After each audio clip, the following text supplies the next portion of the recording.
Target prelims 2026 revision with MCQ series में एक बार फिर से आपका स्वागत है। आज हम हिस्ट्री के छठे एपिसोड के साथ आपके सामने उपस्थित हैं। इससे पहले के एपिसोड अभी तक अगर आपने नहीं देखे हैं तो जाके प्लेलिस्ट से देख लीजिए। बाकी सब्जेक्ट्स के एपिसोड भी आपको प्लेलिस्ट में मिलेंगे। तो चलिए आज चर्चा करते हैं इतिहास के इस छठे एपिसोड में 10 प्रश्नों की। तो आज हमारे 10 प्रश्न कौन से हैं? पहले प्रश्न पे चलते हैं कि भारत में निम्नलिखित के आने का सही कालानुक्रम क्या है।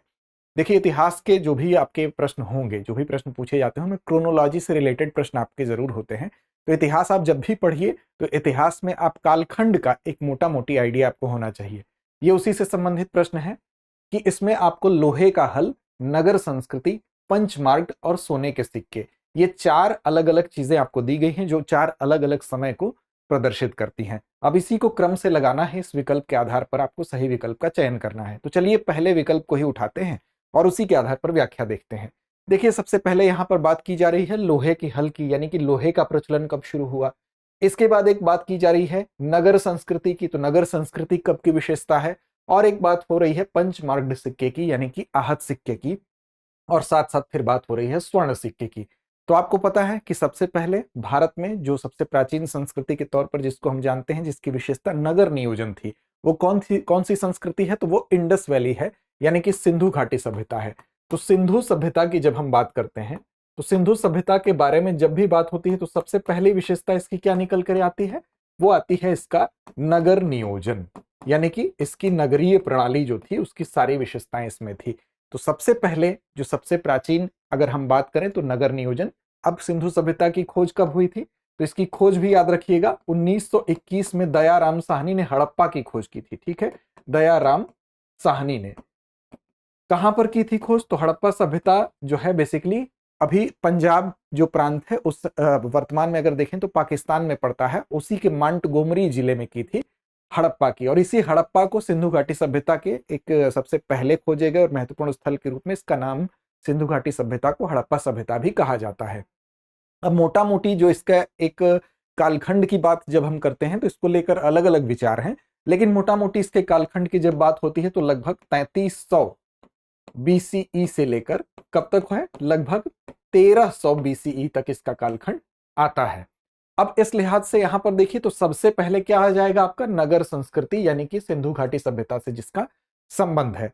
इसके बाद आप देखेंगे कि जब वैदिक पीरियड आता है तो वैदिक पीरियड के बाद फिर उत्तर वैदिक काल में, यानी कि दोनों को अगर एक में मिलाकर देखें तो वैदिक और उत्तर वैदिक को एक में अगर देखेंगे आप तो उसको अगर वैदिक काल से संबोधित किया जाए तो लोहे का हल जो है उस समय प्रयुक्त होने लगा। और लोहे के हल के प्रयुक्त होने से क्या होता था? खुदाई बहुत जमीन के थोड़ी अंदर तक होने लगी, जिससे कि कृषि में अधिशेष उत्पादन होने लगा, सरप्लस होने लगा। और जब कृषि जब बेहतर होने लगेगी तो फिर उसके बाद व्यापार अच्छा होने लगेगा। तो इसके बाद क्या हुआ? वैदिक पीरियड में हम आ जाएंगे। वैदिक पीरियड लगभग 1000 बीसीई के आसपास आप देखेंगे। वैदिक काल से संबंध किसका है? तो वैदिक काल से संबंध है लोहे के हल का, यानी कि लौह संस्कृति इसीलिए इसको कहते हैं। और सिंधु घाटी सभ्यता को इसलिए हम कांस्य संस्कृति, कांस्य युगीन संस्कृति के नाम से जानते हैं। तो कांस्य का प्रयोग सिंधु घाटी में और लोहे का प्रयोग होता है आपका वैदिक पीरियड में। तो यहां पर लोहे के हल का प्रयोग का संबंध किससे होगा? वैदिक काल से। तो नगर संस्कृति के बाद लोहे का हल आ जाएगा। इसके बाद आपका आएगा पंचमार्ग, यानी कि आहत सिक्के जिसको कहते हैं। पहले जो प्रचलित सबसे प्राचीन सिक्कों के तौर पर इनकी पहचान है। अब पंचमार्ग सिक्कों की जब बात आएगी तो ये बेसिकली 6ठी शताब्दी ईसा पूर्व में, आपको शुरू में ही बताया है, जब कृषि अधिशेष उत्पादन होने लगेगा तो फिर क्या होगा? व्यापार होगा। और व्यापार होगा तो किसकी जरूरत पड़ेगी? सिक्कों की जरूरत पड़ेगी। तो इस तरह से पंचमार्ग सिक्के तीसरे नंबर पे आपके आएंगे। और फिर आपकी 2री शताब्दी ईसा पूर्व के आसपास जब हिंद यवन शासक आते हैं तो उस समय आप देखेंगे कि उनके टाइम में 2री शताब्दी ईसा पूर्व के समय में स्वर्ण सिक्के आपको दिखाई देते हैं। तो इस तरह से इसका सही कालक्रम क्या होगा? सबसे पहले आपकी आ जाएगी नगरीय संस्कृति, उसके बाद नगरीय संस्कृति के बाद आपकी उसके बाद क्या आएगी? विकल्प अब हम देखते हैं कौन सा सही होगा। नगरीय संस्कृति, उसके बाद लोहे का हल, लोहे के हल के बाद पंचमार्ग क्वाइंस जो है आपके, और तब आएंगे आपके सोने के सिक्के। तो इस तरह से विकल्प आपका सी सही हो जाएगा। अब यही व्याख्या में भी होगा, देख लेते हैं। तो सबसे प्राचीन सभ्यता हड़प्पा सभ्यता, जो कि अपने नगर नियोजन के लिए प्रसिद्ध है। लोहे का ज्ञान कांस्य के बाद वैदिक काल में 1000 ईसा पूर्व। तो उसके बाद ये आ गया प्राचीन सिक्के पंचमार्ग या आहत सिक्के 6ठी शताब्दी ईसा पूर्व। इसके बाद ये आ गया और सबसे पहले सोने के सिक्के हिंद यवन शासकों के समय आए, तो उसके बाद ये आ गया। तो विकल्प आपका सी सही हो गया। अगला प्रश्न हमारा है बौद्ध धर्म से संबंधित। क्या है? बौद्ध धर्म के संदर्भ में निम्नलिखित कथनों में से कौन सा कथन असत्य है, यानी कि ठीक नहीं है। अब बौद्ध धर्म के बारे में पहला कथन है कि यह ईश्वर और आत्मा को नहीं मानता, यानी कि अनीश्वर और अनात्मवाद। बिल्कुल सही बात है, बौद्ध धर्म इन दोनों ही चीजों को नहीं मानता है, तो यह कथन आपका सही है और इसमें सही नहीं हमको फिल्टर करना है। दूसरा कथन है इस धर्म को भारत के धर्मों के इतिहास में क्रांति का जनक कहते हैं। बिल्कुल कहते हैं। यह धर्म पुनर्जन्म को नहीं मानता। देखिए, पुनर्जन्म को बिल्कुल मानता है, इसलिए यहां पर यह कथन आपका सही नहीं है और विकल्प में सही नहीं की ही तलाश करनी थी, तो यहां पर यह आपका विकल्प सी सही होगा। यह धर्म वेद प्रमाण के प्रति अनास्था रखता है, यह भी सही है। तो इस तरह से विकल्प आपका सही क्या होगा? सी सही होगा। देखिए, यहां पर अगर हम बात करें बौद्ध धर्म की, तो बौद्ध धर्म में यह कहा गया है कि वो निर्वाण के बिना जन्म मरण के चक्र से मुक्ति नहीं मिलती है। और यह भी कहा गया है कि अगर आप अच्छा कर्म करते हैं, पुण्य करते हैं, तो अगले जन्म में आप धनवान होते हैं। इसका मतलब कि अगले जन्म का कॉन्सेप्ट है। साथ ही साथ जब प्रतीत्य समुत्पाद की बात करते हैं, यानी कि इसका मतलब यह होता है कि कुछ भी अकारण नहीं होता है। प्रतीत्य का मतलब ही होता है निर्भर होना और समुत्पाद का मतलब होता है उत्पत्ति का मूल, उत्पत्ति या मूल।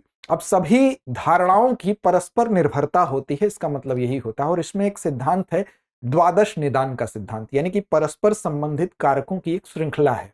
इसमें जन्म, मृत्यु और पुनर्जन्म, इस पूरे चक्र को निरंतर चलने वाले कारण और प्रभाव की एक श्रृंखला बताता है। कौन? द्वादश निदान बताता है।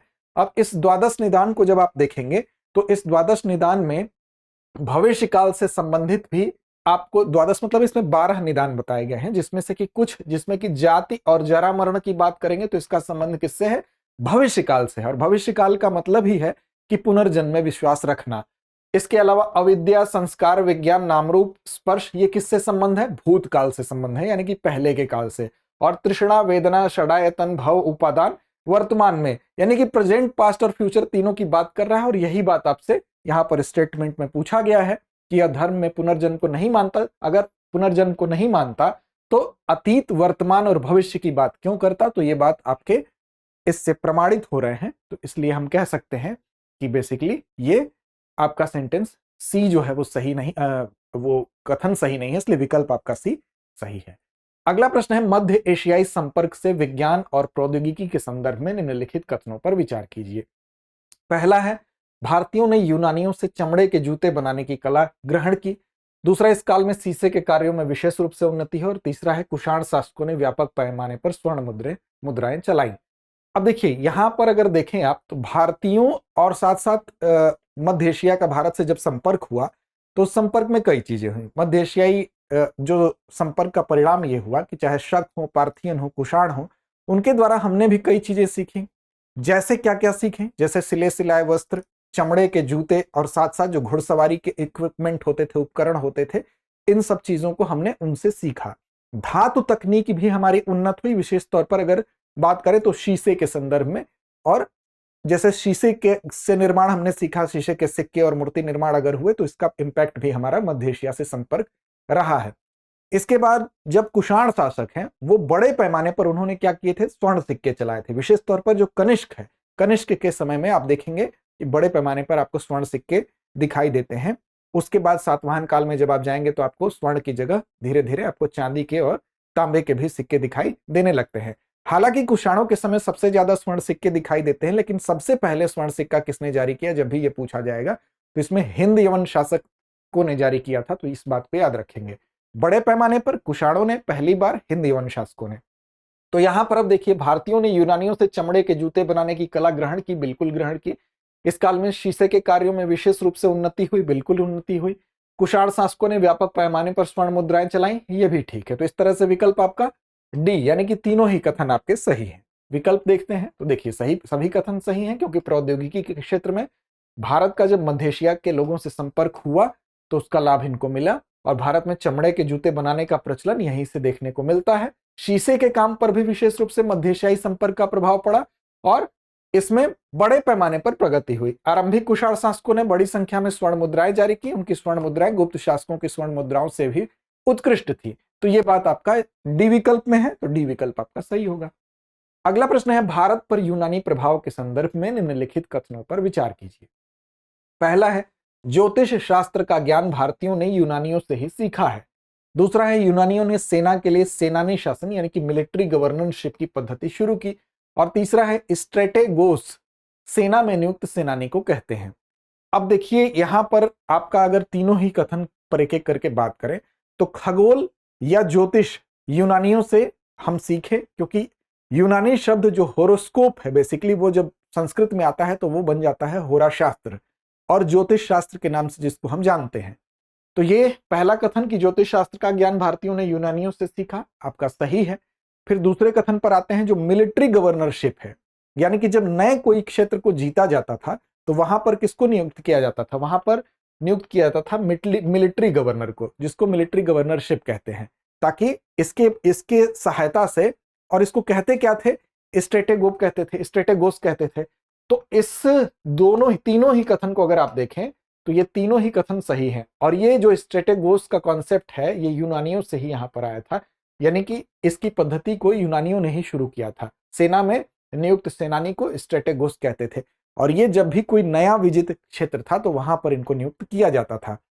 बेसिकली शक लोग जो थे तो शक सेनानी नियुक्त करते थे, जब कहीं पर नए जीते थे क्षेत्र को तो वहां पर मिलिट्री गवर्नरशिप को वो लगाते थे। ठीक है, तो इस तरह से विकल्प आपका क्या सही होगा, तो विकल्प आपका डी, यानी कि तीनों ही कथन आपके सही हो जाएंगे। यहां यही बात व्याख्या में भी है कि ज्योतिष शास्त्र का ज्ञान यूनानियों से ही आया, क्योंकि होरोस्कोप संस्कृत में होरा शास्त्र हो गया जिसका अर्थ ही है ज्योतिष शास्त्र। फिर सेनानी शासन यानी मिलिट्री गवर्नरशिप, इसकी परिपाटी भी इन्होंने ही चलाई थी, यूनानियों ने ही। इसके लिए शासक सेनानियों को नियुक्त करते थे, जिसको क्या कहा जाता था, स्ट्रेटेगोस कहा जाता था, यूनानी भाषा का ये शब्द है। इसका अर्थ ही होता है शासक सेनानी, यानी कि सेनानी को ही जब शासक बना दिया जाए, जब कहीं भी कोई नया क्षेत्र जीता जाएगा तो वहां पर अराजकता की संभावना रहती रही होगी, इसलिए उन लोगों को हम कह सकते हैं बेहतर कंट्रोल करने के लिए सेनानी को ही शासक बना देते थे। तो इसलिए हम कह सकते हैं इन शासकों की आवश्यकता जीते गए प्रदेश पर नए राजाओं के प्रभाव जमाने के लिए होती थी। अगला है, कुषाण काल के साहित्यिक ग्रंथों के संदर्भ में निम्नलिखित कथनों पर विचार कीजिए। पहला है, दिव्यावदान में महायान संप्रदाय के उद्देश्यों का वर्णन किया गया है। दूसरा है, बुद्ध चरित्र की रचना अश्वघोष ने की थी। तीसरा है, चरक संहिता में शल्य चिकित्सा का वर्णन किया गया है। तीनों कथनों पर आपको विचार करके बताना है कौन सा कथन आपका सत्य है। तो देखिए यहां पर अगर आप देखेंगे तो यहां पर आपको दिव्यावदान में महायान संप्रदाय के उद्देश्यों का वर्णन किया गया है, बिल्कुल किया गया है। आप जानते हैं कि हीनयान और महायान ये दो संप्रदाय बने थे, कब बने थे, तो चतुर्थ बौद्ध संहिता जब हुई थी, कहां पर हुई थी, तो ये कुंडलवन कश्मीर में हुई थी, और यहीं पर हीनयान और महायान दो डिवीजन आपको देखने को मिलते हैं। इसमें बेसिकली क्या हुआ था, तो इसमें जब हीनयान और महायान हुए तो जो महायान है बेसिकली वो बौद्ध धर्म में ये महात्मा बुद्ध के मूर्ति पूजा को ये मानते हैं। अब इनमें ही अगर आप देखें तो दिव्यावदान महायान संप्रदाय के उद्देश्यों का वर्णन किया गया है, तो बिल्कुल किया गया है, क्योंकि अवदान बेसिकली क्या होता था, अवदान होता था धार्मिक कथा का संग्रह होता था, और इसमें दिव्यावदान और महावस्तु दोनों शामिल हैं। और बुद्ध चरित्र की रचना अश्वघोष ने, तो बिल्कुल अश्वघोष ने ही की थी। लेकिन तीसरा कथन आपका जो है कि चरक संहिता में शल्य चिकित्सा का वर्णन किया गया है, दरअसल शल्य चिकित्सा का वर्णन चरक संहिता में नहीं किया गया है, बल्कि वो सुश्रुत संहिता में किया गया है। सुश्रुत को ही शल्य क्रिया का जनक माना जाता है, तो यहां पर तीसरा कथन आपका गलत हो जाएगा। और रही बात चरक संहिता में क्या वर्णन है, तो वनस्पतियों से बनने वाले जो औषधि होती है उनका वर्णन चरक संहिता में किया गया है। तो इस तरह से आपका केवल पहला और दूसरा कथन सही है, तो विकल्प आपका ए सही होगा, न कि यहां पर कोई अन्य विकल्प, क्योंकि तीसरा कथन गलत है। अब यही बात यहां पर कही गई है कि महायान बौद्ध संप्रदाय की प्रगति के फलस्वरूप कई अवदानों की रचना हुई थी, जिसमें कि इसका उद्देश्य था लोगों को महायान के उद्देश्यों से अवगत कराना। अब इस कोटि में ही महावस्तु और दिव्यावदान दोनों थे, इसलिए कथन पहला आपका सही था। बुद्ध चरित्र की रचना अश्वघोष ने की थी, इसमें बुद्ध के जीवन का वर्णन है, इसलिए दूसरा भी कथन सही था।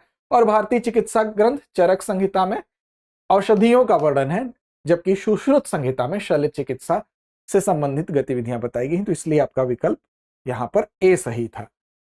अगला प्रश्न है, मध्य एशियाई विजेताओं की राजव्यवस्था के संदर्भ में निम्नलिखित कथनों में से कौन सा या से सत्य है।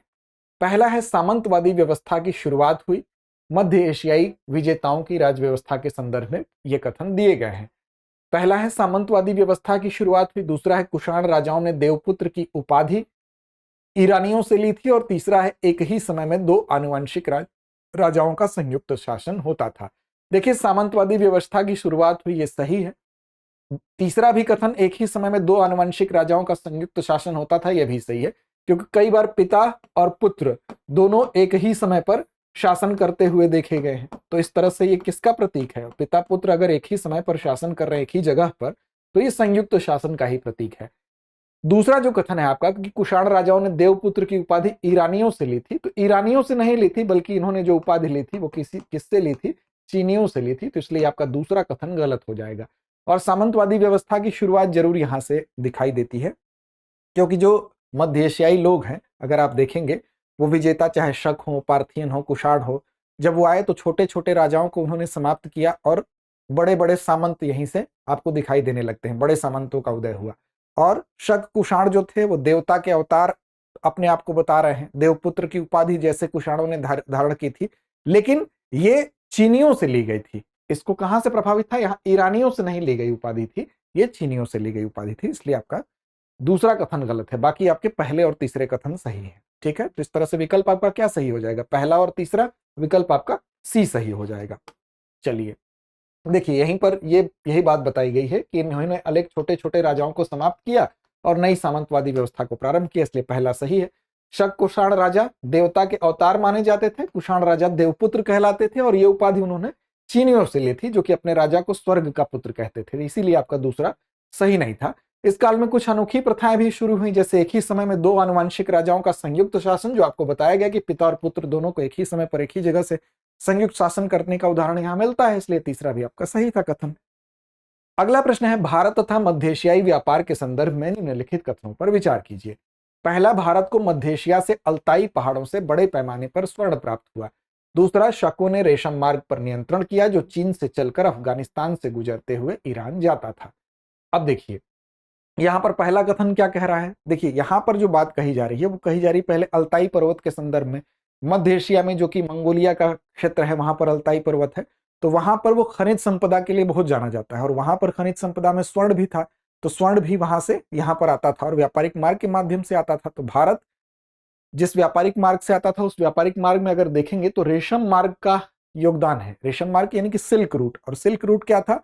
तो सिल्क रूट बेसिकली जो था वो चीन से चलता था, और चीन से मध्य एशिया, और मध्य एशिया से फिर भारत, और भारत से ईरान, और ईरान से फिर वो मध्य पूर्व, और उसके बाद फिर यूरोप तक कनेक्ट करता था। ये कहा जाता है कि लगभग ये 6600 किलोमीटर के आसपास का ये मार्ग था, और ये मार्ग व्यापार के लिए काफी जाना जाता है। तो ये प्राचीन समय में जो खनिज संपदा थी, वो अल्ताई जो पर्वत वाला क्षेत्र है मध्य एशिया में, वो उसके लिए प्रसिद्ध था, वहां से स्वर्ण व्यापार होता था। तो अल्ताई पहाड़ों से बड़े पैमाने पर स्वर्ण प्राप्त हुआ भारत को, ये सही बात है। इसके बाद दूसरा जो कथन है कि शकों ने रेशम मार्ग पर नियंत्रण कर लिया, तो इस रेशम मार्ग पर जिस सिल्क रूट की बात हो रही है, शकों ने नहीं किया था, बल्कि उस पर कुषाणों ने किया था। तो इसलिए यह कथन आपका गलत हो जाएगा और पहला आपका सही हो जाएगा। तो पहला केवल एक कथन आपका सही है।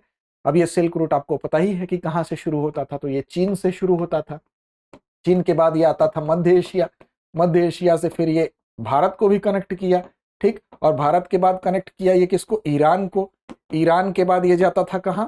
तो ये जाता था मध्य पूर्व को, और मध्य पूर्व से फिर ये जाता था कहां तक? यूरोप तक। तो इस तरह से ये लगभग 6600 किलोमीटर तक का ये मार्ग था सिल्क रूट, और व्यापार के लिए काफी फेमस था। ठीक है, यही बात यहां पर आपको बताई गई है। तो विकल्प आपका ए सही हो जाएगा। एशिया और भारत के बीच घने संपर्क जब हुए, तो भारत को मध्य एशिया के अल्ताई पहाड़ों से भारी मात्रा में सोना प्राप्त हुआ, इसलिए पहला सही था। कुषाणों ने रेशम के प्रख्यात मार्ग पर नियंत्रण कर लिया था, न कि शकों ने, इसलिए आपका दूसरा कथन असत्य था। अगला प्रश्न है, मौर्योत्तर काल के संदर्भ में निम्नलिखित कथनों पर विचार कीजिए। मौर्योत्तर का मतलब मौर्य के बाद जो काल आया। इस काल में शुंग और सातवाहन शासक सत्ता में आए। इसके बाद है भारत और मध्य एशिया के बीच घनिष्ठ व्यापारिक संबंध स्थापित हुए। तीसरा है मध्य एशिया से आए शासकों में कुषाण शासकों ने राजाओं के नाम वाले सिक्के जारी किए। अब यहां पर इसकी अगर हम बात करें तो देखिए, इसमें आपका विकल्प क्या सही होगा? तो देखिए, पहले कथन पर पहले विचार करते हैं। पहला कथन है, इस काल में शुंग और सातवाहन शासक सत्ता में आए। तो देखिए, पूर्व मौर्योत्तर काल की बात करें तो वहां पर अब पूर्व, मध्य और दक्कन में, यानी कि इन तीन क्षेत्रों में आपको कौन कौन से वंश दिखाई देंगे? तो शुंग दिखाई देंगे, ठीक, शुंग के बाद आपको कौन दिखाई देगा? कण्व दिखाई देंगे, ठीक है। और कण्व के बाद कौन दिखाई देगा? तो सातवाहन दिखाई देंगे, ठीक। तो ये वंश आए थे, बिल्कुल शुंग और सातवाहन सत्ता में आए, मौर्य के बाद ही आए, तो पहला आपका बिल्कुल सही है। दूसरा है कि भारत और मध्य एशिया के बीच घनिष्ठ व्यापारिक संबंध स्थापित हुए। यहां पर अगर आप देखेंगे तो इसमें कह रहा है कि बिल्कुल हुए, क्योंकि इस समय व्यापार, अभी पिछले ही स्लाइड में हमने चर्चा की कि यहां पर स्वर्ण का व्यापार और तमाम व्यापार जो है भारत और मध्य एशिया के बीच घनिष्ठ व्यापारिक संबंध हुए। उसी के परिणाम स्वरूप तो हम उनसे कई चीजें सीखे। संपर्क का ही तो परिणाम था कि हमने चमड़े की, वस्त्रों की और स्वर्ण की तमाम चीजों की लेन देन यहाँ पर देखने को मिलता है। तीसरा कथन जो है यह है कि मध्य एशिया से आए शासकों में कुषाण शासकों ने राजाओं के नाम वाले सिक्के जारी किए। तो दरअसल कुषाण शासकों ने यहां पर नहीं जारी किए थे, इसलिए आपका विकल्प केवल ए सही हो जाएगा। आपका तीसरा कथन यहां पर सही नहीं है। किसने जारी किए थे? तो हिंद यवनों ने जारी किए थे, इसलिए आपका तीसरा नहीं सही है। देखिए, मौर्योत्तर काल में पूर्वी भारत, मध्य भारत और दक्कन में मौर्यों के स्थान पर शुंग, कण्व, सातवाहन शासक सत्ता में है, इसलिए पहला कथन सही है। इस काल में मध्य एशियाई लोगों के आने से मध्य एशिया और भारत के बीच घनिष्ठ व्यापारिक संबंध हुए। भारत को मध्य एशिया से भारी मात्रा में सोना भी प्राप्त हुआ, रेशम मार्ग पर नियंत्रण भी किया गया। मौर्यों के स्थान पर मध्य एशिया से आए कई शासकों में कुषाण सर्वाधिक प्रसिद्ध हुए, लेकिन मध्य एशिया से आए शासकों में जो हिंद यवन शासक थे, हिंद यूनानी शासक थे, वो भारत में पहली बार राजाओं के नाम वाले सिक्के जारी किए। इसीलिए आपका तीसरा कथन असत्य है, जो बात मैंने पहले ही आपको बताई थी। अगला प्रश्न है, भारत में शक आधिपत्य के संदर्भ में निम्नलिखित कथनों पर विचार कीजिए। पहला है, शकों द्वारा स्थापित 5 शाखाओं में दूसरी शाखा मथुरा में बसी, जिसकी राजधानी तक्षशिला थी, ठीक है। दूसरा है, सर्वाधिक प्रसिद्ध शक शासक रुद्रदामन प्रथम था। और तीसरा है, भारत में संस्कृत भाषा में पहला अभिलेख रुद्रदामन ने जारी किया। देखिए, शकों की भारत अगर देखें तो 5 शाखाएं थी। उन 5 शाखाओं में अगर बात करें तो एक शाखा जिसकी राजधानी कपिशा थी, ठीक है, ये कहां थी? तो अफगानिस्तान में थी। एक शाखा ये हो गई, ये आपकी पहली शाखा। दूसरी शाखा की अगर बात करें कौन सी थी, तो दूसरी शाखा उसकी थी पंजाब में, ठीक, पंजाब में थी। और पंजाब में जो थी तक्षशिला, उसका हम कह सकते थे मेन सेंटर था, ठीक। दूसरी शाखा आपकी तक्षशिला हो गई। तीसरी शाखा की बात करें कौन सी थी, तो तीसरी शाखा थी इनकी मथुरा में, ठीक, और मथुरा इसका केंद्र था। इसके अलावा गुजरात और मालवा वाले क्षेत्र में उनकी चौथी शाखा थी, जिसको पश्चिमी क्षत्रप भी कहते हैं। तो पश्चिमी क्षत्रप इनकी कौन सी शाखा हो गई? इनकी चौथी शाखा हो गई। और एक और शाखा थी, इनकी 5वीं जो शाखा थी वो कौन सी थी? तो ऊपरी दक्कन या महाराष्ट्र। कौन सी थी? ऊपरी दक्कन या महाराष्ट्र, ठीक। अब ये 5 शाखाएं थी इनकी। अब पहला कथन क्या है? शकों द्वारा स्थापित 5 शाखाओं में दूसरी शाखा मथुरा में बसी। तो दूसरी शाखा मथुरा में थी? नहीं थी, दूसरी पंजाब में थी, तक्षशिला उसका सेंटर था। सर्वाधिक प्रसिद्ध, तो पहला कथन क्या हो गया? गलत हो गया। सर्वाधिक प्रसिद्ध शक शासक रुद्रदामन प्रथम था। देखिए, ये रुद्रदामन प्रथम बिल्कुल सही है, प्रसिद्ध शक शासक था, संस्कृत का बहुत बड़ा प्रेमी था। और इसका एक अभिलेख है जो सबसे पहला अभिलेख संस्कृत का माना जाता है, इसके द्वारा जारी किया गया, जिसको रुद्रदामन के जूनागढ़ अभिलेख के नाम से हम जानते थे। पूर्ण संस्कृत भाषा में सबसे प्राचीन अभिलेख 150 ईस्वी का यही माना जाता है। तो दूसरा और तीसरा कथन आपका सही है, लेकिन आपका जो है जो आपका पहला कथन था, यानी शकों की 5 शाखाओं में दूसरी शाखा मथुरा में बसी, ये सही नहीं। तो विकल्प आपका कौन सा सही होगा? दूसरा और तीसरा। और दूसरा और तीसरा विकल्प कहां है? तो सी विकल्प है। तो ये इसका सही उत्तर होगा। व्याख्या देख लेते हैं। तो देखिए, शकों द्वारा 5 शाखाएं भारत और अफगानिस्तान के अलग अलग भागों में थी। दूसरी शाखा जो आपको मैंने बताया पंजाब में बसी, जिसकी राजधानी तक्षशिला थी। मथुरा में तीसरी शाखा थी, जहां उन्होंने 2 सदियों तक राज्य किया, इसलिए पहला है आपका करेक्ट नहीं था। सबसे प्रसिद्ध शक शासक रुद्रदामन प्रथम थे। उनका शासन सिंध, कोंकण, नर्मदा घाटी, मालवा, काठियावाड़, गुजरात के बड़े भाग में था, इसलिए दूसरा सत्य है। और रुद्रदामन संस्कृत का प्रेमी था, उसने सबसे विशुद्ध संस्कृत भाषा में सबसे लंबा अभिलेख जारी किया, इसलिए कथन 3 भी आपका सही है, जिसका नाम मैंने आपको बताया कि रुद्रदामन के जूनागढ़ अभिलेख के नाम से उस अभिलेख को जाना जाता है। अगला प्रश्न है, निम्नलिखित कथनों पर विचार कीजिए। पहला है, मिलिंद पन्हों में मीनांदर और नागसेन के बीच बौद्ध धर्म पर प्रश्नों का संकलन है। दूसरा है, हेलेनिस्टिक कला का संबंध ईरानियों से है। अब उपर्युक्त में से कौन सा या कौन से कथन सत्य हैं, ये आपको बताना है। तो देखिए, पहले कथन पर विचार करते हैं कि मिलिंद पन्हों क्या है। मिलिंद पन्हों का मतलब क्या होता है? मिलिंद पन्हों का मतलब होता है ये मिलिंद के प्रश्न, मिलिंद पन्हों का क्या मतलब होता है? मिलिंद के प्रश्न। तो मिलिंद पन्हों में मीनांदर और नागसेन के बीच बौद्ध धर्म पर प्रश्नोत्तर का संकलन है। बिल्कुल सही बात है, क्योंकि ये बेसिकली संवाद रूप में, संवाद शैली में ही लिखा गया है और पाली भाषा में लिखा गया है। किसमें लिखा गया है? पाली भाषा में लिखा गया है। और ये बौद्ध ग्रंथ है जो कि पाली भाषा में लिखा है। और इसमें मिलिंद और नागसेन यानी कि मिनांडर फर्स्ट जो कि इंडो ग्रीक राजा थे और साथ साथ नागसेन जो कि एक बौद्ध भिक्षु थे, दोनों के बीच में एक संवाद होता है। उसी संवाद शैली को इसमें लिखा गया है। तो इसलिए आपका पहला कथन क्या है? सही है। दूसरा कथन कह रहा है कि हेलेनिस्टिक कला का संबंध ईरानियों से है। तो देखिए, Hellenistic art basically Indo Greek शासकों से संबंधित आर्ट थी। ठीक है, इंडो ग्रीक शासकों की आर्ट है।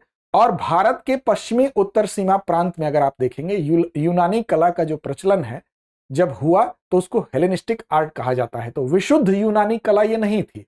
इसको अगर ये कहे कोई कि विशुद्ध यूनानी कला है तो विशुद्ध यूनानी नहीं थी, तो इंडो ग्रीक शासकों की कला थी। तो यहां पर क्या लिखा है? ईरानी लिखा है। तो ये तो बिल्कुल ही सही नहीं है। तो इसका कथन क्या होगा? केवल आपका पहला सही है, दूसरा कथन आपका गलत है। तो व्याख्या देख लीजिए।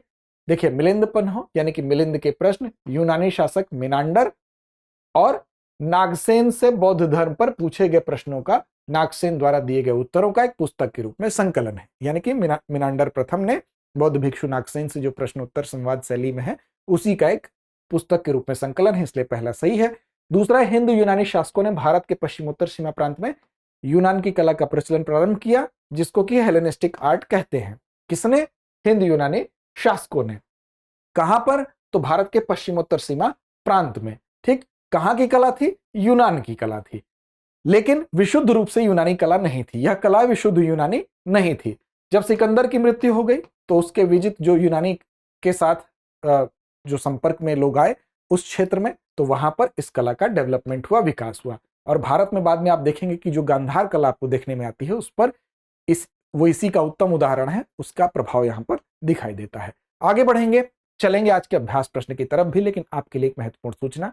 अगर आप कर रहे हैं यूपीएससी की तैयारी, कम समय में चाहते हैं बेहतर तैयारी, तो आपके लिए है एक बेहतरीन कोर्स जिसका नाम है जीएस स्टूडियो फाउंडेशन कोर्स। इस कोर्स की खास बात यह है कि ये लाइव ऑनलाइन कोर्स है और साथ साथ 14 महीने में आपकी यूपीएससी की तैयारी, प्रीलिम्स और मेंस दोनों के जीएस को कंप्लीट करता है। साथ साथ आपको बता दें कि इसमें 18 टेस्ट के माध्यम से आपको खुद को परखने को, खुद को धार देने को एक मौका मिलता है। इसके अलावा आपको 2 साल के करंट अफेयर्स को इसके माध्यम से कवर किया जाता है। तो एक कंप्लीट पैकेज है, यानी कि आपको सबसे पहले पढ़ने को, पूरा सिलेबस कवर किया जाए, फिर अभ्यास के माध्यम से, टेस्ट के माध्यम से आपको अपनी तैयारी को और बेहतर करने का मौका मिलता है, और करंट अफेयर्स का जो महत्वपूर्ण पोर्शन होता है उसको इसके माध्यम से कवर करते हैं। तो एक कंप्लीट पैकेज आपके लिए है। और इसकी कीमत की बात करें तो 34,999 इसकी कीमत है, लेकिन इसमें भी छूट आपको मिल जाती है अगर आप AMITABH अमिताभ कूपन कोड को अप्लाई कर देते हैं। अब अमिताभ कूपन कोड कैसे अप्लाई करना है? तो आपको दृष्टि लर्निंग ऐप को डाउनलोड करना है। वहां जाइए, जीएस स्टूडियो फाउंडेशन कोर्स को वहां से सर्च करिए, इसके पहले सारे फीचर्स देखिए। अगर आप संतुष्ट हैं तो आप यहां पर जब बाई के ऑप्शन पर जाएंगे तो अमिताभ कूपन कोड लगाते ही आपको अतिरिक्त डिस्काउंट का लाभ मिलेगा। फिर भी आपके मन में अगर कोई डाउट हो तो आप कॉल कर सकते हैं 8750187501 पर। साथ साथ अंत में नोट करिए आज का अभ्यास प्रश्न, और इस अभ्यास प्रश्न को दीजिए कमेंट बॉक्स में उत्तर के रूप में इसका जवाब। भारत में यूनानी आधिपत्य के संदर्भ में निम्नलिखित में से कौन सा कथन असत्य है? असत्य और सत्य हमेशा, इस पर थोड़ा आप कभी भी प्रश्न पूछा जाए तो ध्यान दिया करें। पहला विकल्प है सर्वाधिक प्रसिद्ध यूनानी शासक मिनांदर था और उसने जैन धर्म की दीक्षा ली। दूसरा, उसकी राजधानी शाकल थी। तीसरा, यूनानी शासकों ने सबसे पहले सोने के सिक्के जारी किए। और चौथा है यूनानी सिक्कों पर राजा का नाम होता था। तो सही विकल्प का चयन करिए, कमेंट बॉक्स में उत्तर दीजिए। बाकी एपिसोड अभी तक अगर आप नहीं देख सके हैं तो प्लेलिस्ट में जाइए, उनको देख लीजिए, आपके रिवीजन में सहायक होंगे। तो लड़ते रहिए, अपने लक्ष्य की ओर बढ़ते रहिए, और हाँ, चैनल को सब्सक्राइब नहीं किया तो कर लीजिए, जिससे कि सारी नोटिफिकेशंस आप तक पहुंचती रहे। अब एग्जाम की तैयारी को और बेहतर करने के लिए हमारे चैनल को लाइक, शेयर और सब्सक्राइब करना ना भूलें।